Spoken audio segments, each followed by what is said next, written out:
अकोला ते लोणावळा मार्गे कंचनपूर मांजरी या मार्गावरील एसटी बस सेवा गेल्या 2 वर्षापासून बंद होती।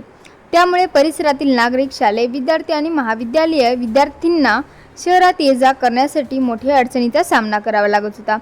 विशेषतः अहिल्याबाई होळकर प्रवास पास योजनेचा लाभ घेणाऱ्या विद्यार्थिनींसाठी नियमित शिक्षणासाठी प्रवास करणे कठीण झाले होते। ही समस्या लक्षात घेऊन ग्रामस्थांनी वारंवार मागणी केली होती। या मागणीची दखल घेत खासदार अनुप धोत्रे यांनी राज्य परिवहन विभागाकडे सातत्याने पाठपुरावा केला। त्यांच्या प्रयत्नांना अखेर यश आले असून अकोला लोणावळा मार्गे कंचनपूर मांजरी एसटी बस सेवा पुन्हा सुरू करण्यात आली आहे।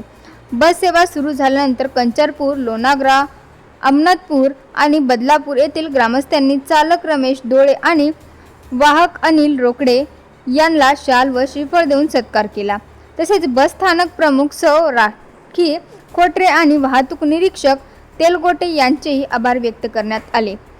या बस सेवेमुळे विद्यार्थ्यांसह नागरिकांचा प्रवासाचा प्रश्न मार्गी लागला असून परिसरात समाधान आणि आनंदाचे वातावरण निर्माण झाले आहे।